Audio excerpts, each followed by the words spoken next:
Il convaincra le monde du péché, de la justice et du jugement. Écoutez, très chers téléspectateurs.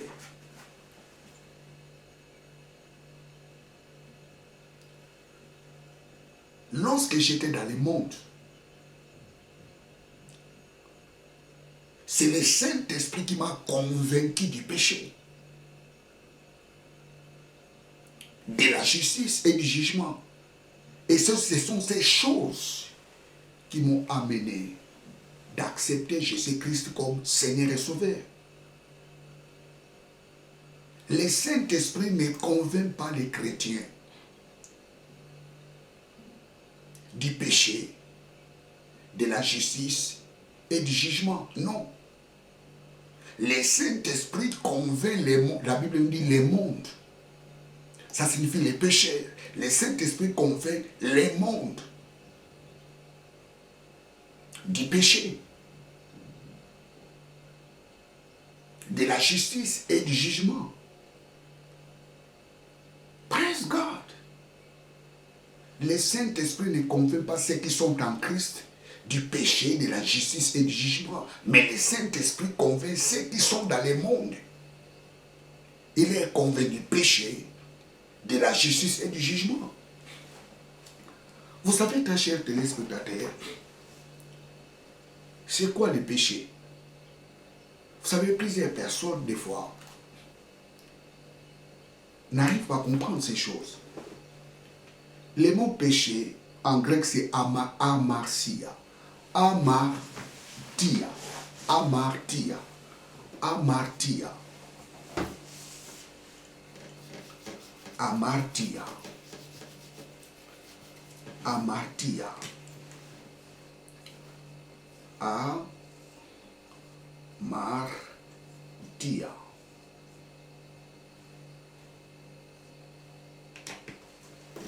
Amartia. Amartia vient du verbe armatano, qui signifie péché.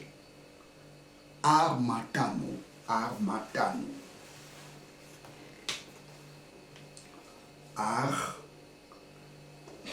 Amatano.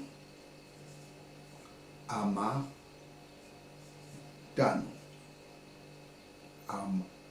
Amartano.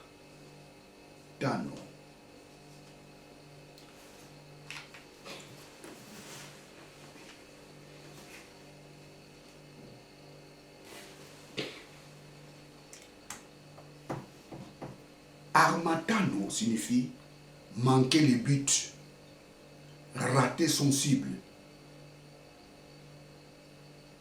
C'est ça le péché. Le péché, ça signifie quelqu'un qui a raté son cible. Vous savez, comme un chasseur, s'il veut tuer un animal, s'il rate cet animal, les Grecs l'appelaient péché. Il a péché. Pourquoi? Parce qu'il n'a pas atteint son cible. Quelqu'un qui rate son cible, il a commis un péché. C'est ça le mot amartia. Manquer le but, rater son cible.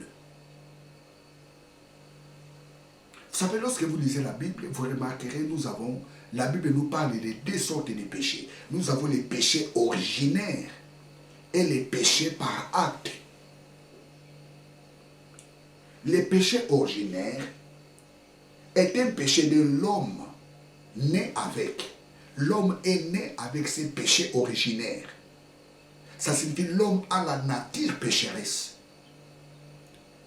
L'homme est né avec la nature pécheresse. Ça, c'est le péché originaire. L'homme est né avec. Et ce péché est entré dans le monde par Adam.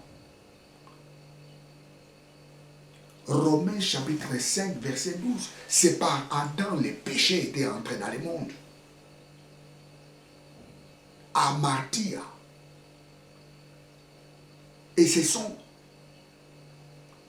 le péché là qui qui a rendu notre nature pécheresse. Un enfant qui vient de naître, il est pécheur. Pas le péché. Il n'est pas pécheur parce qu'il a commis les actes mauvaises. Il est pécheur parce qu'il a la nature. Il est né avec la nature pécheresse. C'est pour cela, vous savez, dans le jugement, les bébés seront exceptés. Pourquoi? Parce qu'ils sont innocents. Ils ont la nature pécheresse, mais ils sont encore innocents.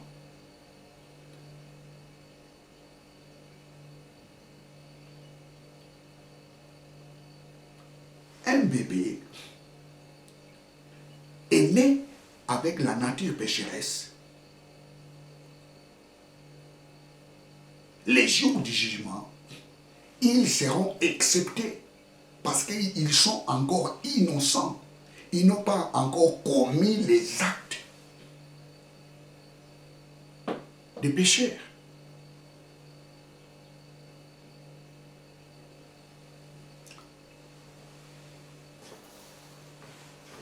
Praise God, alléluia.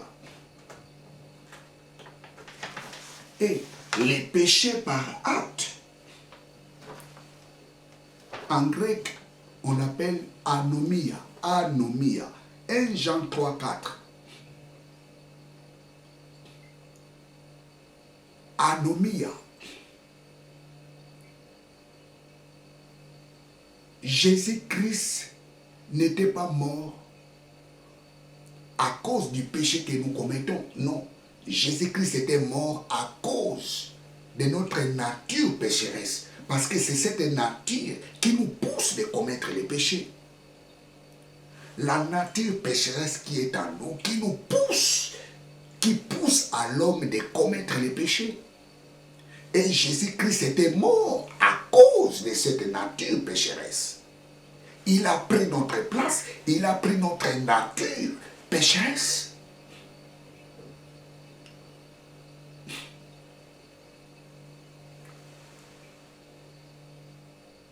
Waouh, vous savez, plusieurs personnes, des fois, n'arrivent pas à différencier l'Ancien Testament et le Nouveau Testament. C'est quoi les péchés? Les péchés dans l'Ancienne Alliance est défini comme la transgression de la loi. Celui qui transcrit, plutôt, celui qui transgresse, celui qui viole la loi commet un péché.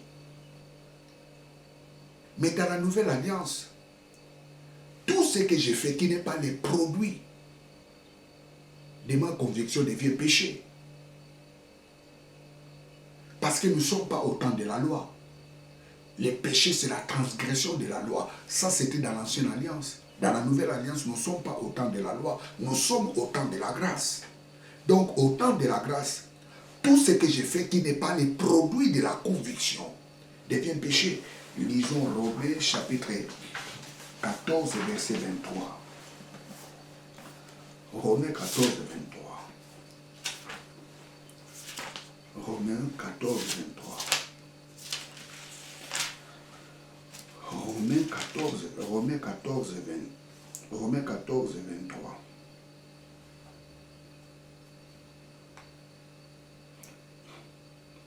Mais celui qui a des doutes au sujet de ce qu'il mange est condamné, parce qu'il n'agit pas par conviction. Tout ce qui n'est pas les produits d'une conviction est péché. C'est-à-dire, quand tu fais une chose, tes choses-là ne te convainquent pas. Ce que tu fais là devient un péché. Je peux vous donner un exemple.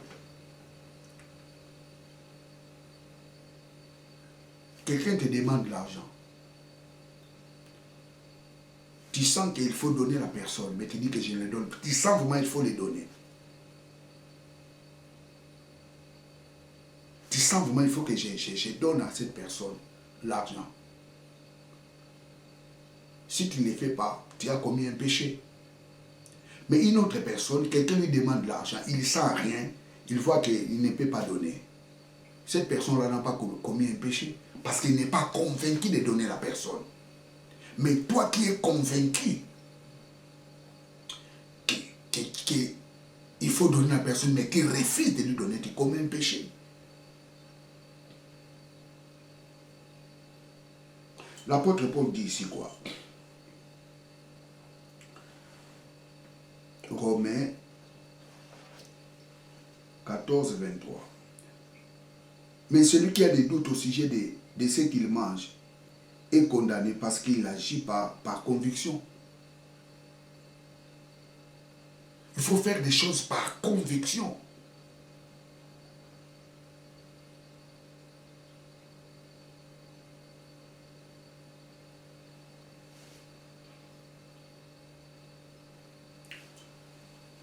Tout ce qui n'est pas le produit d'une conviction est péché. Je ne suis pas convaincu de faire ça.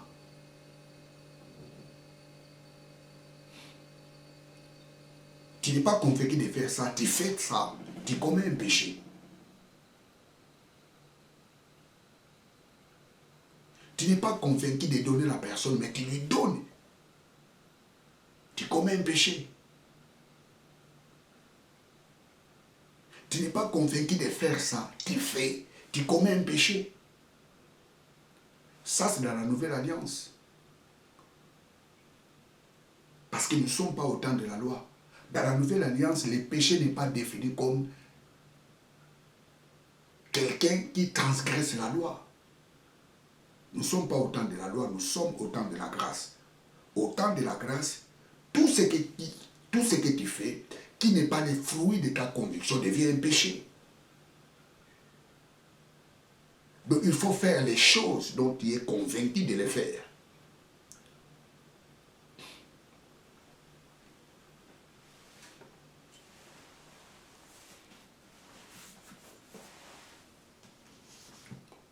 Le Saint-Esprit convainc le monde du péché.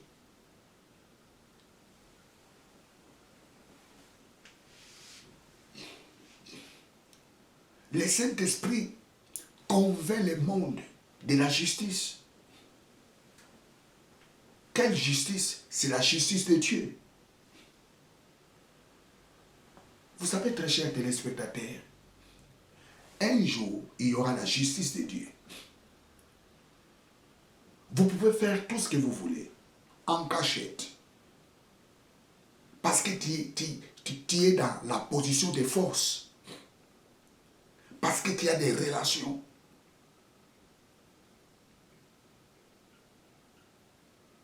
Tu es en train de faire souffrir les gens. Mais tu dois savoir une chose. La justice de Dieu existe. Le Saint-Esprit est là pour convaincre le monde de la justice. Quelle justice? La justice de Dieu. Un jour, il y aura la justice de Dieu. Vous savez la justice de Dieu? La justice de Dieu n'a pas le favoritisme. Acte 10, 34, 2 Chroniques 19, 7, Romains 2, 11. Dieu ne fait l'acception de personne. Lisons Romains chapitre 2, verset 11. Romains 2, 11. Romains 2, 11. Romains 2, 11.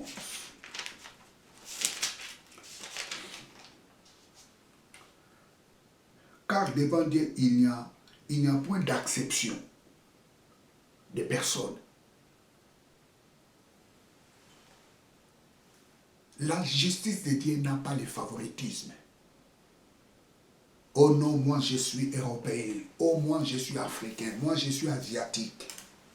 Oh moi je suis belle. Oh moi j'ai de l'argent. Dieu s'en fiche de cela. Parce que c'est lui qui a créé toutes choses. La justice de Dieu n'a pas le favoritisme. Oh non, moi j'étais pasteur. Oh moi j'étais révérend pasteur. Moi j'étais l'archbishop. Moi j'étais prêtre. Moi, j'étais ma soeur. La justice de Dieu n'a pas de favoritisme. Oh, moi j'écris au message du prophète. La justice de Dieu n'a pas de favoritisme.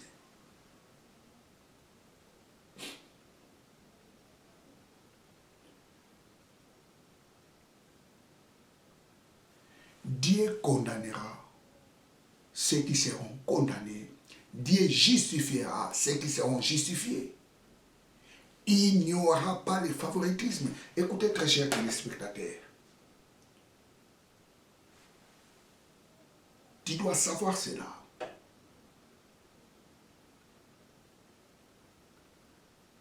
Que les péchés existent. La justice de Dieu existe.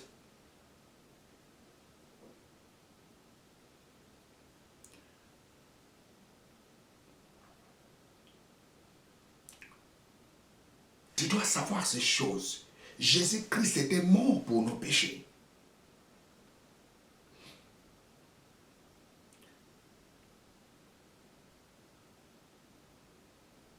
Tu dois savoir cela. La justice de Dieu existe. Au dernier jour, la Bible nous dit, il y aura le jugement de Dieu.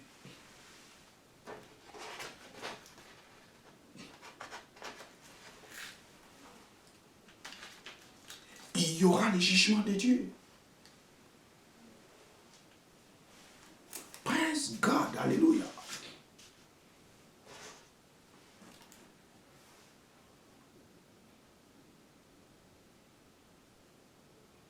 Le Saint-Esprit convainc le monde du péché, de la justice et du jugement. Vous savez, très chers téléspectateurs, un jour, il y aura le jugement de Dieu.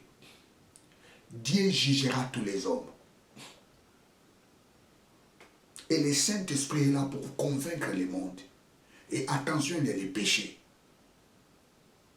Attention, il y a la justice de Dieu.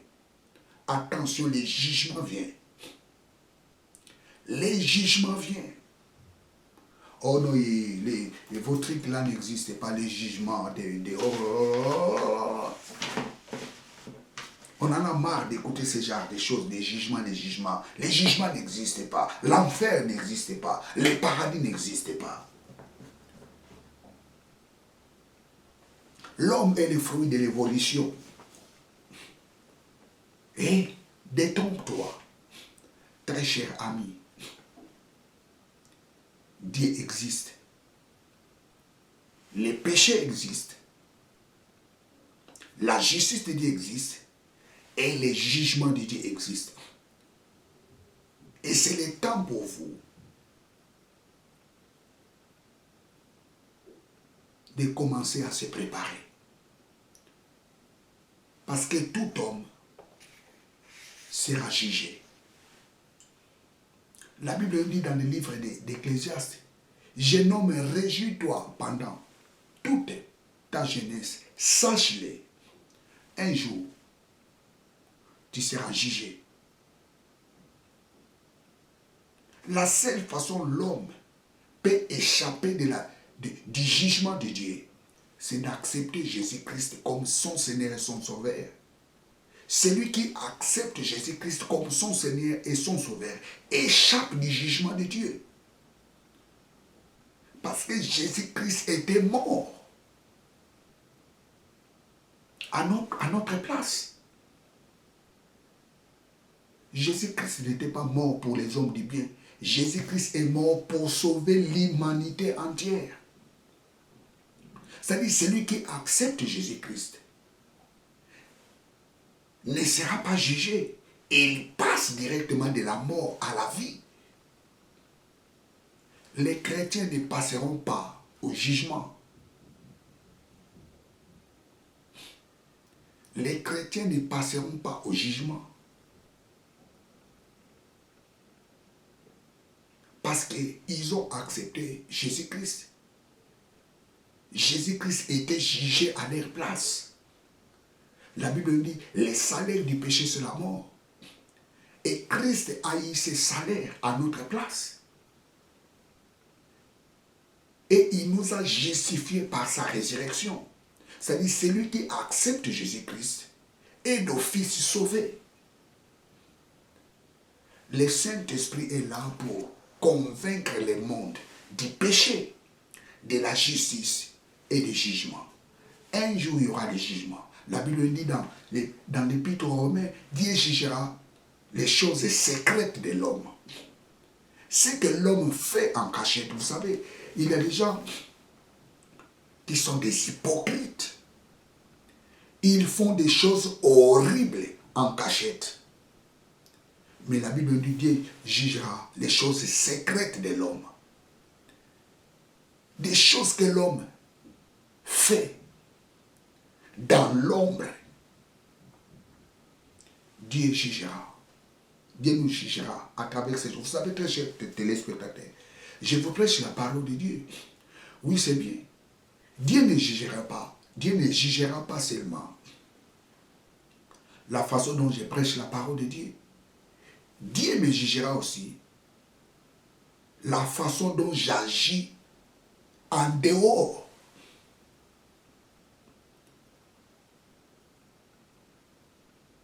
de mes prédications.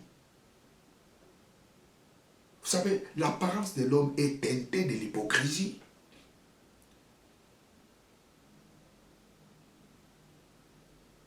L'homme apparaît toujours un homme bien, bon, gentil, sain. Mais dans les coulisses, il peut être aussi les plus pires.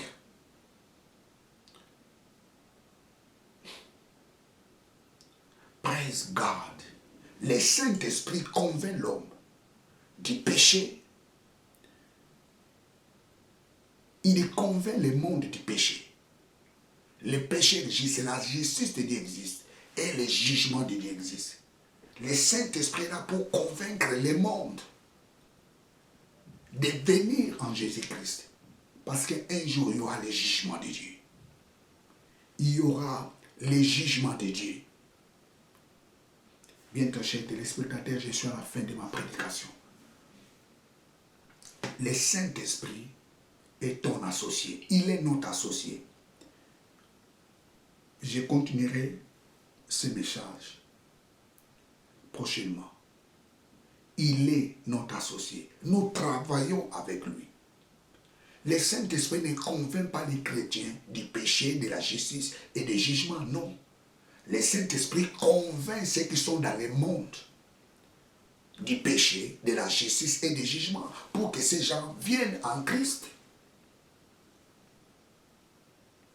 Il est notre partenaire. Nous travaillons avec lui. Il nous conduit. Il nous donne la connaissance de la parole de Dieu. Le Saint-Esprit est notre associé. Praise God, alléluia. Toi qui m'as regardé, est-ce que tu veux accepter Jésus-Christ comme ton Seigneur et ton Sauveur? Fais cette prière avec moi. Tu diras ton nom lorsque je dirai les miens.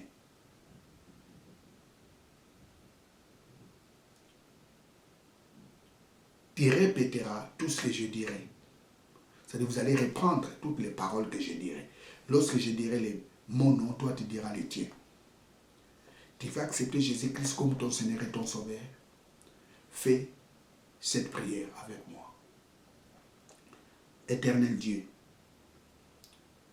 je confesse dans ma bouche le Seigneur Jésus-Christ. Je crois dans mon cœur que Dieu l'a ressuscité d'entre les morts. Et je suis sauvé. Papa, merci parce que je suis sauvé. Je suis devenu une nouvelle créature. Parce que j'ai accepté Jésus-Christ comme mon Seigneur et mon Sauveur. Je l'ai confessé dans ma bouche. Il était mort pour mes péchés. Il a ressuscité pour que je reçoive la vie éternelle. Papa, merci parce que la vie éternelle est en moi. Papa, merci, parce que moi, Jimmy, je suis sauvé. Papa, merci. Au nom de Jésus-Christ. Amen. La prière que tu viens de faire vient de changer le cours de ta vie. Le Saint-Esprit t'a convaincu du péché, de la justice et du jugement. Pour toi, tu ne passeras plus dans le jugement. Tu es d'office sauvé. Ce que tu dois faire, il faut que tu sois baptisé. Cherche une église et tu demanderas au pasteur qu'il te baptise. Si le pasteur te demande, tu veux être baptisé, pourquoi? Tu diras au pasteur, je vais être baptisé parce que j'ai confessé Jésus-Christ dans ma bouche. J'ai crié qu'il était mort pour mes péchés et de la ressusciter d'entre les morts. C'est pour cette raison que je vais être baptisé. Tu diras comme ça au pasteur, je vais être baptisé parce que j'ai accepté Jésus-Christ comme mon Seigneur et mon Sauveur. Je l'ai confessé dans ma bouche. Il était mort pour mes péchés. Et il a ressuscité d'entre les morts pour que je reçoive la vie éternelle. Et lorsque tu diras comme ça au pasteur, le pasteur te donnera le programme pour que tu sois baptisé. Et témoigne cela aux gens. Dites aux gens que tu es sauvé. Et ne restez pas à la maison. Continue à suivre nos prédications. Partage nos prédications aux gens. Bien, vous étiez avec le pasteur Jimmy Senga. Que Dieu vous bénisse. Ciao.